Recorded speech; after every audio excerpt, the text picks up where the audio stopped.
Aujourd'hui, nous allons parler de la saison du taureau. Nous sommes dans une modalité fixe dans l'élément de la terre qui est un peu plus lente ou une énergie qui se dépose quand même un petit peu plus que celle du bélier. Alors après avoir couru, là, maintenant on va aller labourer la terre, c'est ce qu'on va faire. Donc, petit rappel des signes fixes, les taureaux, lions, scorpions et verseaux. Ils représentent la stabilité et l'ancrage entre deux saisons.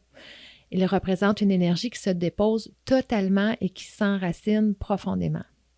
Que ce soit au niveau des habitudes de vie, de l'attachement, des croyances, de la pensée, il peut y avoir une certaine fixité, une certaine rigidité chez les natifs des signes fixes. Évidemment, il faut toujours voir l'ensemble de la charte, mais c'est l'énergie qu'ils incarnent, c'est leur signature. C'est pour ça qu'on va dire des natifs des signes fixes qui sont plus difficiles à déraciner ou qui acceptent plus difficilement le changement, à moins que ça vienne d'eux, ça c'est autre chose. Ça leur prend du temps à bouger, mais une fois que c'est fait, ils sont inarrêtables, ils ne vont pas regarder en arrière. On le voit d'ailleurs en amour, c'est des personnes qui acceptent très mal souvent de se faire laisser, mais si c'est eux qui laissent, bye bye! Donc, pour cette raison, c'est souvent eux qui vont finir une relation en premier. Laisser quelqu'un pour un taureau, là, c'est vraiment une décision très, très, très difficile pour lui. Il prend son temps. Il prend son temps, fois 2, fois 3, fois 4. Là. Mais une fois qu'il a passé à autre chose, il ne retourne plus en arrière. Quand le taureau, il en a assez, il en a assez. Ça, c'est clair. Mais le taureau, évidemment, on va le regarder un peu plus loin. On va commencer par regarder Vénus, la planète qui le gouverne.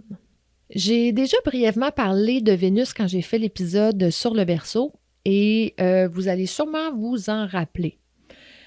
On parlait de Saturne qui, pour venger sa mère Gaïa, avait coupé les testicules de son père Uranus.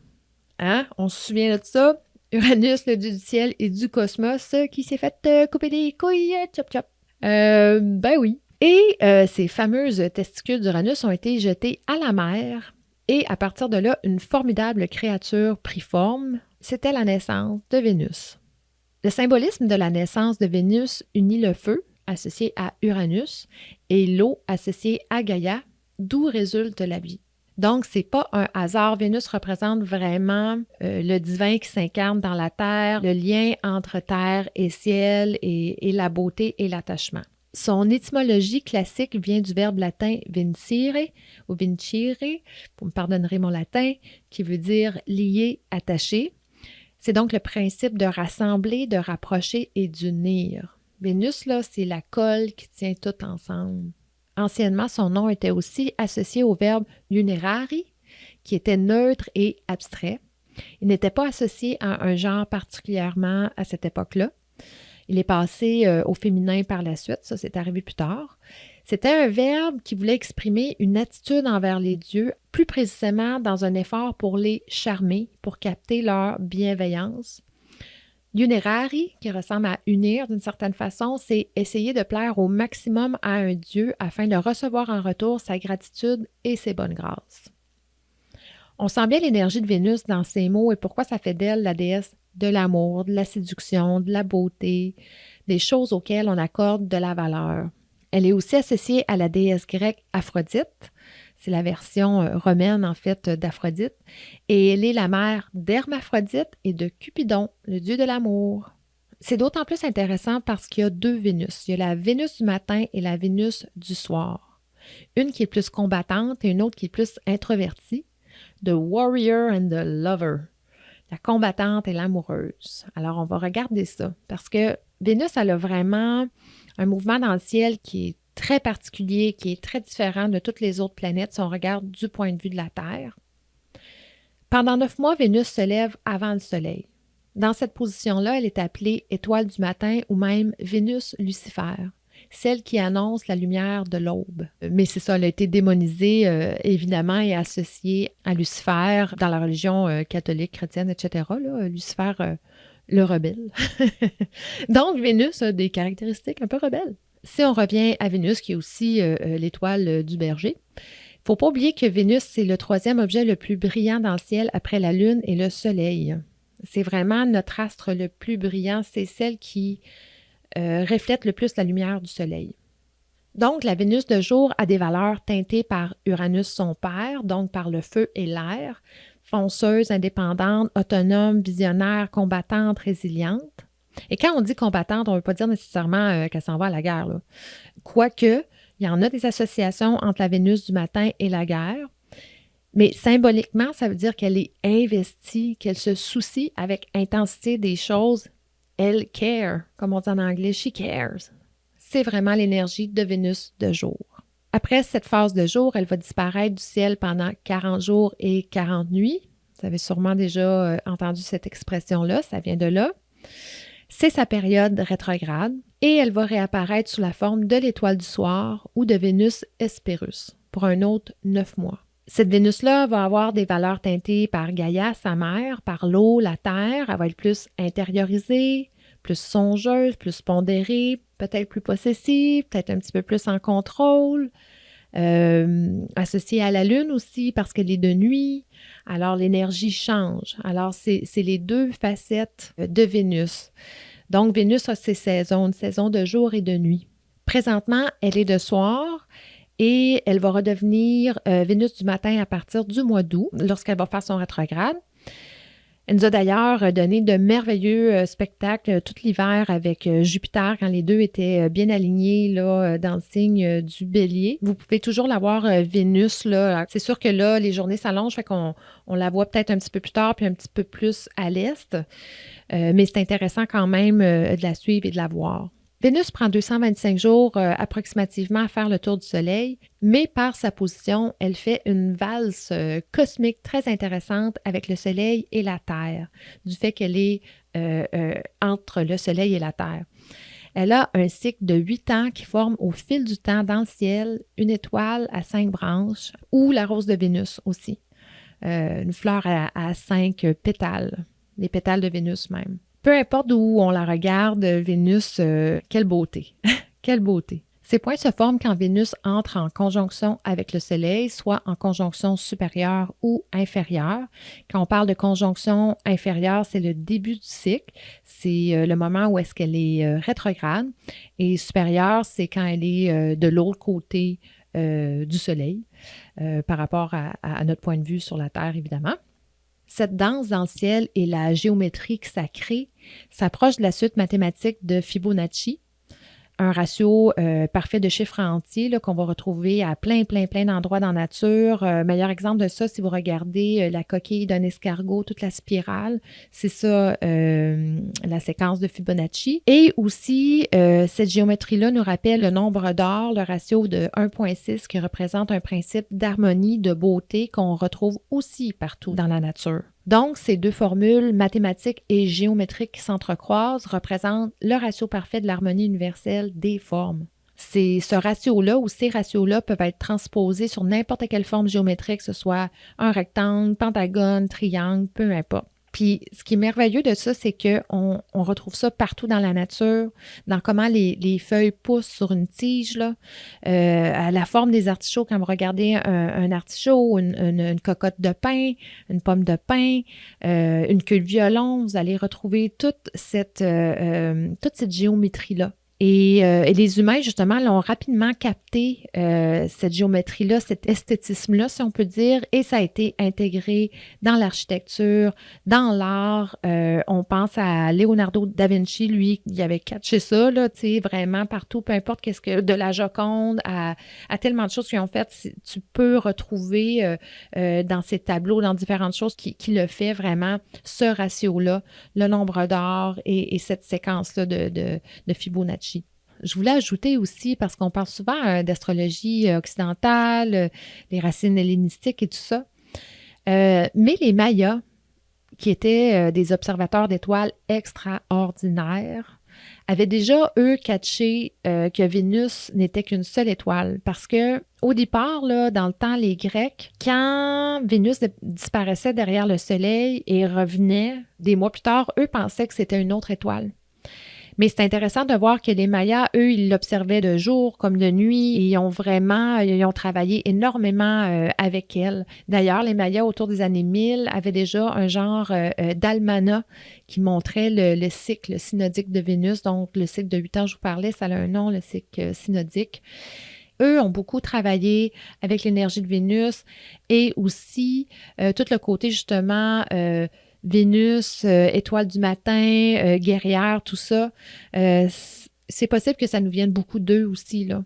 Je voudrais pas trop m'avancer, il faudrait que je le fouille un peu plus, mais je sais que pour eux, c'était très important, là, ces deux facettes-là de Vénus. Donc, Vénus, c'est l'amour, le désir, le plaisir, le sens artistique, la beauté, l'harmonie, les domaines affectifs, les collaborations, c'est nos valeurs, c'est nos finances aussi, parce que quand on parle de valeurs, on parle de moyens d'échange.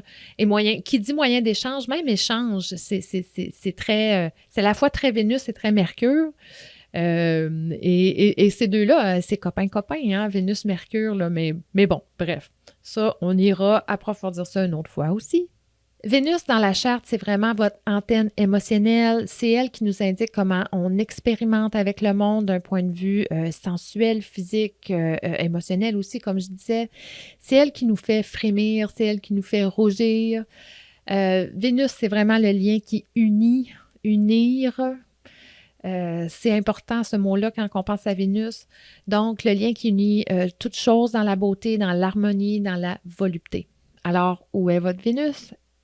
Bon, maintenant, on va regarder le taureau.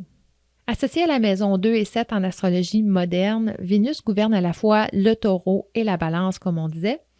En balance, signe d'air, elle favorise davantage les échanges, elle est plus volubile et plus à l'aise à connecter avec les autres qu'en signe de terre. En signe de terre, elle est en terrain fertile, elle est en terre d'abondance, c'est tellement sécurisant pour elle, c'est comme le printemps éternel, elle adore ça. Donc, il y a vraiment une différence dans la façon qu'elle s'exprime ou qu'elle connecte ou dans les choses qu'elle va valoriser. C'est sûr que dans le taureau, elle va valoriser le monde des 5 sens. En signe d'air, elle va valoriser justement les idées, les échanges, etc. Donc, en taureau, le domaine des 5 sens, du physique, ça goûte bon, ça sent bon, c'est plaisant à l'œil, c'est confortable, c'est donc bien beau, ça inspire l'amour. Mais pas n'importe lequel amour, là. L'amour qui dure dans le temps, l'amour qui est solide, qui est rassurant. Ou des fois, c'est purement physique aussi. C'est quand même, hein, un taureau, c'est sensuel, c'est fort. Mais de façon générale, le taureau, quand même, il recherche une stabilité. Ça dépend dans quelle phase de sa vie il est. Quand il est avec quelqu'un, puis vraiment, là, il est en amour, il va vouloir construire, mais c'est très sensible à la beauté et à la sensualité, un taureau, c'est sûr. Donc, cher taureau, vous l'aurez compris, vous êtes des créatures de confort et de sensualité. Votre swag s'exprime souvent en toute simplicité, sans que vous ayez quoi que ce soit à dire, même pas un mot. Ou à travers votre look, votre apparence qui est soignée. Même si votre look est irrévérencieux, qui a des allures de punk, de hip-hop ou même un charme campagnard, vous êtes capable d'attirer l'œil dans votre chandail de coton ouaté ou de nous surprendre le lendemain avec des talons hauts ou des semelles compensées parce que c'est plus confortable, c'est sexy pareil. Il y a ça. En plus, vous vous sentez toujours bon, vous êtes fier. Même quand vous êtes au naturel, vous avez un je ne sais quoi. Ben en fait, je sais c'est quoi. C'est Vénus. On ne pose pas de questions, là. On l'a vu tout à l'heure, Vénus, votre je ne sais quoi, ça vient de Vénus. Mais ultimement, c'est votre présence solide et calme, chaleureuse et rassurante qui va charmer plus que tout. Calme et rassurant. Ça, c'est en apparence parce que quand on connaît bien un taureau, on sait bien qu'en dessous de ça, vous êtes inquiet, anxieux, stressé par l'idée du changement. Oh là là, le changement, quel mot horrible et terrible. On l'aime pas celui-là. Surprise. Ah non, pas de surprise, je ne veux pas me faire surprendre, c'est la chose que j'haïs le plus au monde. Le taureau, il veut savoir où est-ce qu'il s'en va. Donc, voilà. Souvent aussi, le taureau, il n'est pas confortable à exprimer ses sentiments. Ces sentiments qui sont, ma foi, souvent bucoliques, nostalgiques, romantiques, sensuels, comme on disait. Mais je vous entends, là, mes taureaux, là.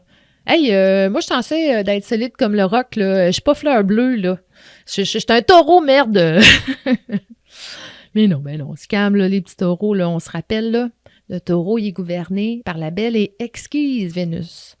Donc, votre roc, là, ben, c'est plus une petite vallée de terre où il pousse des fleurs, des petits fruits, puis des petits animaux qui vont se reposer, s'étendre au soleil, puis se la couler douce, là, tu sais. Gardez ça en tête, là. Faites la paix avec la belle Vénus qui vous gouverne. Acceptez de vous adoucir. Comme disait Félix Leclerc, je suis un doux, mais je ne suis pas un mou. Apprenez à faire la différence. Dans le fond, les taureaux, c'est comme une cherry blossom. C'est une montagne de chocolat dur à croquer, mais qui est tellement sweet et colorée par en dedans. Vous avez tellement, tellement de sweetness, de douceur à offrir. Et en plus, arrêtez de voir le beau seulement chez les autres et voyez-le en vous aussi. Tu sais, c'est normal parce que, justement, vous êtes programmé par Vénus pour voir le beau partout. Ça a l'air tellement plus beau et plus éclatant ailleurs que chez vous. C'est pour ça que c'est tellement important de reconnecter avec votre valeur, avec votre Vénus, dans le fond. Tu sais, si les autres en ont de la valeur, vous en avez sûrement vous autres aussi. Tu sais, peu importe de quelle façon elle s'exprime, vous n'êtes pas unidimensionnel, là. Ça, c'est le meilleur conseil que je peux vous donner, d'être capable de reconnaître votre valeur. C'est très important. Associé à la maison 2 des ressources, de l'argent, des valeurs, vous avez un rapport particulier à l'argent. Je dis souvent en rencontre qu'un taureau aime le concret, savoir où ce qui s'en va, aime pas le changement, comme on disait. Et à cause de ça, il peut avoir une tendance à rester trop longtemps dans une situation, qu'elle soit professionnelle ou amoureuse, une situation qui est plus bonne pour lui. Donc, une saine relation avec l'argent, c'est plus que nécessaire. La capacité de se créer un petit coussin de sécurité, c'est un must pour au moins avoir la capacité de partir ou de vous retourner de bord quand c'est assez, quand vous n'avez assez, quand ça ne va plus. Alors ça, prenez ça en note aussi, c'est important, être capable d'avoir votre propre sécurité financière ou une indépendance, une autonomie financière, si ce n'est que pour vous retourner de bord. C'est vraiment un must, là, parce que déjà que ça vous prend du temps à faire un changement, il faut au moins que vous ayez cette sécurité-là. Un autre truc aussi qui est important, votre valeur n'est pas seulement associée à ce que vous faites, à votre travail. Vous êtes tellement plus que ça. Mais votre travail, évidemment, répond à un besoin de sécurité et de valorisation, comme bien du monde, mais chez vous, c'est deep. Votre personnalité, souvent, va être construite très fortement autour de ça. Alors, le travail devient souvent une bouée de sauvetage, mais peut devenir aussi une prison si jamais vous n'aimez plus ce que vous faites. Vous êtes tellement loyal, des fois trop. Faites attention parce qu'il y a rarement un boss qui va être plus loyal que vous, tu sais. Vous avez le droit de poursuivre vos rêves, vous aussi. Alors, ne restez pas pris dans vos peurs. Just do it. Ça, c'est mon conseil numéro 2. Et là, comme on disait, vous êtes des créatures de confort, mais qu'est-ce qui arrive quand on vous sort de votre zone de confort?